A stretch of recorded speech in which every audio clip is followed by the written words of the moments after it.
Seperti yang Anda saksikan, mayoritas dari masyarakat yang kita wawancarai merasa kecewa bahwa diskon tarif listrik sebesar 50% ini dibatalkan.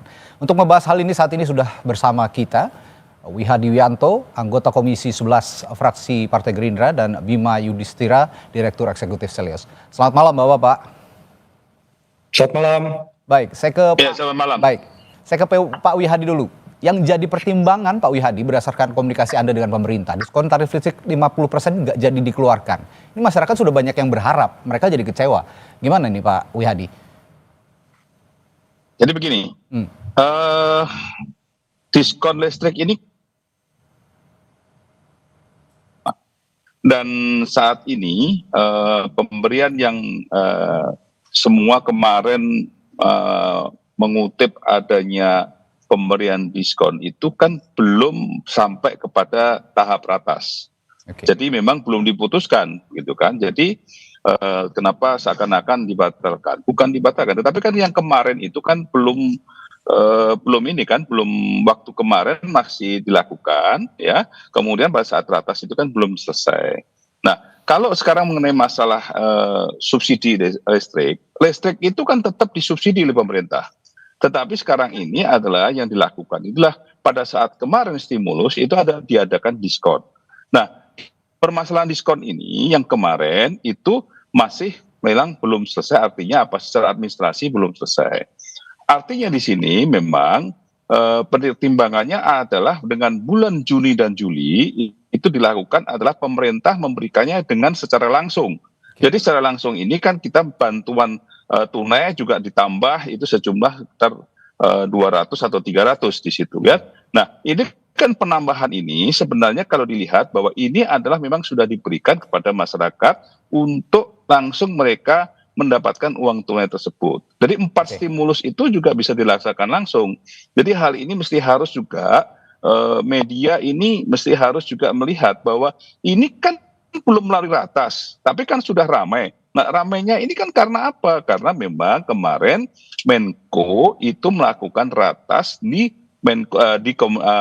koordinasi daripada Menko, tetapi belum sampai pada ratas itu kepada Presiden. Nah, ini hari Senin kemarin baru dilakukan ratas. Jadi prosesnya demikian. Nah, dari proses itu dilihat bahwa pemberian dalam 2 bulan itu, pemberian yang langsung diberikan tunai itu yang dianggap lebih efektif dengan 2 bulan ini. Oke, ini berarti kalau saya lihat ada masalah komunikasi ya Pak, karena belum diputus, belum diketok palu, tapi sudah terkomunikasikan kepada masyarakat. Masyarakat kita juga sudah berharap dan sudah mengalokasikan mungkin anggaran rumah tangganya kepada yang lain gitu dibandingkan untuk ya, mereka sudah punya pos-pos tersendiri. Ini masalah komunikasi ini apakah perlu dibenahi juga Pak? Nggak, begini, kita harus melihat dulu konteksnya ya. Konteksnya itu kan Pak Erlangga melaporkan hasil ratas daripada koordinasi daripada Menko. Nah, kemudian harus dibawa kepada ratas di Presiden. Nah, ini kan proses itu. Nah, kalau proses itu kemudian disampaikan oleh Menko mengenai masalah hasilnya, kan boleh saja hasilnya seperti itu. Tapi kan itu pengkajian itu tentunya akan dikaji lagi pada saat kabinet ratas. Nah, ini kan hanya media aja yang membuat ini besar gitu kan. Sebenarnya kan ini sesuatu hal yang memang prosesnya terjadi seperti itu. Jadi bukan permasalahan komunikasi, tetapi ini media yang langsung menangkap lah. Kemudian seakan-akan tentunya yang paling banyak menangkap memang Kompas yang sampai dari kemarin belum sudah. Tapi begini Pak Wihadi, komentar, gitu sejak dulu, ya kan? sejak Jadi dulu kalau ini saya perhatikan kalau sejak dulu mau ada kebijakan pemerintah, memang ada komunikasi seperti itu. Tapi kan persentasenya sudah menuju 100%. Makanya kita juga media yang mengasumsikan ini kan akan jadi kan begitu. Begini. Ya, tahu. Tapi kan harusnya memang ini kan harus dilihat dulu bahwa ini hasil ratas daripada Menko, belum pada ratas presiden. Artinya di sini keputusannya belum di keputusan presiden, tapi seakan-akan pemerintah yang sudah memutuskan. Ini kan media sendiri yang membuat asumsi itu. Balik Kan lagi kita ke tidak media pernah salahnya gitu Pak ya. berkomentar, ya kan? Jadi kita kan tidak pernah berkomentar mengenai masalah ini, Sebenarnya kan gitu loh. ini Nah, sudah proses seperti ini lumrah juga kalau saya katakan, kalau Pak Wihadi mengatakan media sudah mengasumsikan lebih dulu. Dalam pemerintahan sebelumnya juga sudah seperti ini Pak sebenarnya. Tapi ada pola-pola khusus yang bisa disampaikan kepada masyarakat sehingga masyarakat juga tidak terlalu berharap sebetulnya. ya, Tapi tapi sebenarnya begini ya. ya ini Tapi sebenarnya begini, bahwa ya, permasalahan listrik itu kalau kita lihat diskon yang ada, tetapi dengan pemberian langsung tunai yang diberikan pemberian oke, bantuan itu kan sudah ada. Jadi di sini saya harapkan di sini bahwa tetap ada yang namanya bantuan kepada masyarakat, ya, tapi oke. bentuknya langsung, gitu kan? Nah, jadi itu dari 4 stimulus itu kan sudah 5 stimulus itu kan semuanya memang mengacu kepada bagaimana untuk peningkatan daripada Oke. perekonomian. Gitu. Baik, kita bicara konteksnya lagi. Tadi dialihkan memasukkan diskon listrik ini ke dalam stimulus ekonomi, justru mengalihkan ke bantuan subsidi upah. Kalau gitu saya tanya ke Mas Bimas, berapa besar pengaruhnya Mas Bimas mengalihkan bantuan subsidi upah ini? Alih-alih tadi memberikan diskon tarif listrik 50%. Ya, menurut saya begini, menurut saya kan harus diakui bahwa ada persoalan daya beli masyarakat itu Ya, sedang mengalami kelesuan. Jadi daya beli masyarakatnya sedang turun, kemudian pemerintah coba memberikan stimulus kan gitu. Nah, pertanyaannya adalah apakah bantuan subsidi upah yang menjadi 300.000 per bulan itu lebih baik dibandingkan diskon tarif listrik atau sebenarnya masyarakat itu butuh dua-duanya? Kenapa itu? Nah, karena sekarang ini yang sedang butuh bantuan di kelompok menengah ke bawah ya, itu ada yang tercover oleh bantuan subsidi upah, ada yang tidak. Ada yang tercover oleh diskon tarif listrik. Contohnya misalnya, bantuan subsidi upah itu datanya pakai data apa? Datanya itu pakai data BPJS Ketenagakerjaan. ya. Nah, sementara pekerja-pekerja informal yang dia lebih banyak dibantu misalnya melalui diskon tarif listrik yang dirasakan Januari Februari kemarin. Asalkan listriknya sampai dengan 1.300 VA. Nah, itu akan artinya kan mereka juga membutuhkan bantuan lainnya. Bagus kalau pekerja informal masuk dalam skema bantuan subsidi upah. Driver ojol misalnya, kurir, itu bagus. Jadi ini bisa jalan sebenarnya dua-duanya, itu jauh lebih bagus. Tapi kalau hanya mengandalkan bantuan subsidi upah, kekurangannya adalah tadi, coverage dari mereka yang menerima bantuan subsidi upah. Itu kalau hanya terbatas pekerja formal, kemudian guru honorer itu bagus, tapi pekerja informal tidak mendapatkan bantuan yang semacam itu dari pemerintah, maka efeknya terhadap total ekonomi itu menjadi Ya, lebih kecil konsumsi rumah tangga. oke. Apalagi 58% kan pekerja kita pekerja informal. Itu dia yang ingin saya tanyakan. Ya, 50, sekian persen ini hampir seimbang dengan pekerja formal, berarti pekerja informal kita cukup besar jumlahnya. lebih Untuk besar ya. bumper mereka yang informal ini dengan tadi ada kebutuhan tarif listrik diskon 50%, lalu juga subsidi upah. Nah, kalau subsidi upah kan kita tidak bisa lagi andalkan. Nah, kalau begini caranya mereka pemerintah ini mengalihkan ke subsidi upah sementara pekerja informal tidak mendapatkan, itu bagaimana untuk target pertumbuhan ekonomi 5% di kuartal kedua 2025 ini? Mas Bima? Ini Ya. ya. Jadi dengan itu ya, dengan bantuan subsidi upah yang memang sebenarnya masih terbatas ke pekerja formal, memang daya dorong ke pertumbuhan ekonomi kuartal ketiga ini memang perlu lebih banyak stimulus lagi biar bisa mencapai pertumbuhan 5%. Karena stimulus yang ada sekarang ini kan hanya manfaatkan momentum libur sekolah. Oke. Tapi kemudian juga kelompok menengah aja deh. Nggak, wah, yang menengah itu punya concern. Mau liburan, manfaatkan diskon tarif tol, kemudian maskapai penerbangan, atau mempersiapkan beli seragam dan beli keperluan anak sekolah di tahun ajaran baru. Jadi stimulusnya kan cuma temporer, manfaatkan libur.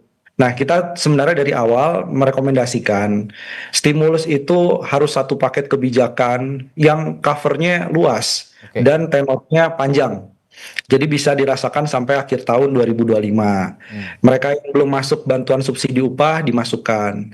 Diskon tarif listrik kalau bisa sampai 2.200 VA. Karena banyak pekerja yang kos-kosan atau kontrakan itu harus membayar listrik dayanya 2.200 VA. Oke. Nah, ini memang situasi yang harus dilihat, pemerintah perlu all out ini. Hmm. Jadi begitu ada pembatalan ataupun tidak jadilah memberikan diskon tarif listrik dengan berbagai alasan, tapi salah satunya karena kan alasan keterbatasan anggaran, Ya. masalah fiskal ini kan. Nah, itu gimana caranya pemerintah harus mendorong serapan belanja dan stimulus lebih banyak lagi. Karena apa? Karena kalau daya dorong pemerintahnya minim, kuartal 3 itu cuma mengandalkan libur sekolah, lebaran sudah lewat, menunggu Natal tahun baru juga masih cukup lama. Lumayan lama ya. Ya, maka efek ke ekonomi secara agregat itu belum mendapatkan motor pertumbuhan ekonomi yang memadai. Sebenarnya itu yang diinginkan masyarakat dan pengusaha. Oke. Pak Wihadi tadi bagaimana juga Anda di Komisi 11 juga terutama dari partai Anda, Partai Gerindra juga partai pemerintah pasti juga berkoordinasi dengan pemerintah dengan cukup intensif gitu. Bagaimana menjawab tantangan tadi bahwa subsidi upah ini ya diberikan sebagai bantalan ke pekerja formal, bagaimana dengan informal? Sementara pekerja informal kita juga hampir seimbang, bahkan lebih banyak dari pekerja formal kita, Pak Wihadi. Ya, Pak Wihadi masih, mohon maaf, suaranya masih di mute.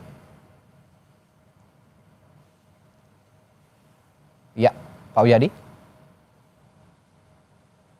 Masih belum terdengar suaranya? Kami mengalami sedikit kendala teknis sepertinya dengan Pak Wihadi, mungkin bisa diperbaiki dulu audio Pak Wihadi supaya bisa terdengar di layar kaca. Dan ya, saya ke Mas Bima lagi kalau gitu. Mas Bima begini, mengingat ada alasan ini hal lain tapi masih dalam konteks ini. Ini ada alasan pembatalan keterlambatan penganggaran katanya. Apa yang bisa dilakukan sebenarnya untuk meningkatkan efisiensi birokrasi dalam merancang program stimulus sebenarnya? Ya, stimulus ini satu harus bicara, harus koordinasi kementerian di bidang perekonomian. Kan Kemenko Perekonomian, kemudian listrik ini ESDM, PLN panggil, Kementerian Keuangan ada nggak pos anggarannya. Itu semua Kemenko Perekonomian. Ini bolanya di Kemenko Perekonomian untuk melakukan rapat koordinasi sehingga yang keluar ke publik itu clear pemerintah mau melakukan A, B, C, D. Nah, ini satu yang penting. Yang kemudian kedua yang lebih penting lagi adalah ini memang lagi efisiensi anggaran. Ya.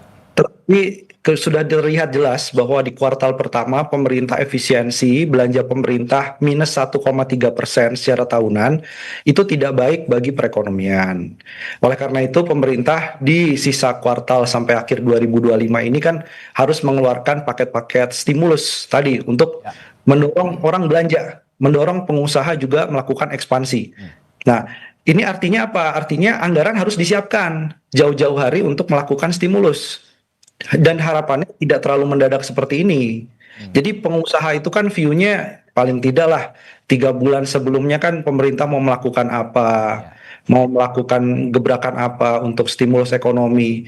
Karena pengusaha juga butuh hitung-hitungan berapa banyak nanti permintaan yang muncul karena pemerintah memberikan stimulus subsidi upah, nominalnya berapa. Itu kan semua harus dihitung. Nah, saya kira kalau terlalu mendadak kemudian informasinya berubah-ubah, ini jangan disalahkan Kompasnya gitu. Baik, Mas Bima. Tapi disalahkan koordinasi kementeriannya kan gitu. Ya, Pak Wihadi sudah bisa mendengar suara saya? Ya, Pak Wihadi, ini tadi singkat saja ya. Tadi kita sudah perbincangkan dengan Mas Bima, Pak Wihadi juga sudah mendengar saya yakin bahwa tadi stimulus ini diberikan lebih baik ya dua-duanya sebenarnya kalau mau mengacu pada pertumbuhan ekonomi 5% di tahun ini.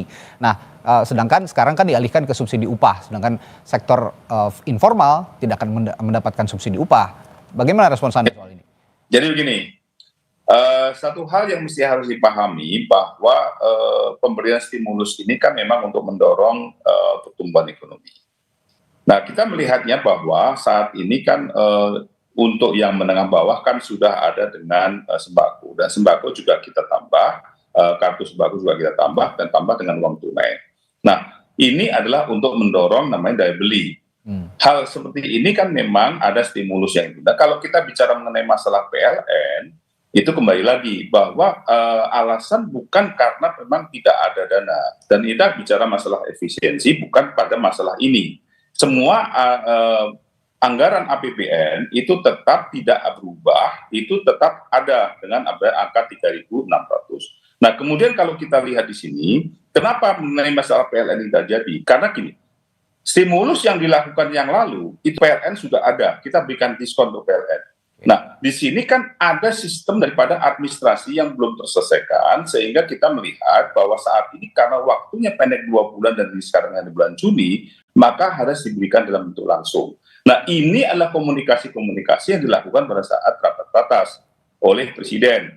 Jadi kita harus melihat tahapan itu.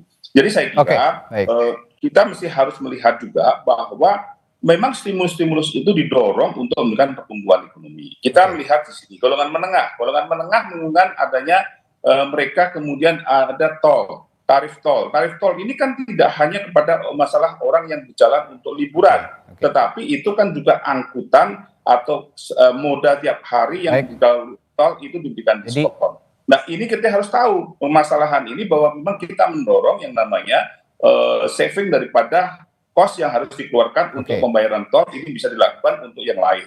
Jadi hal-hal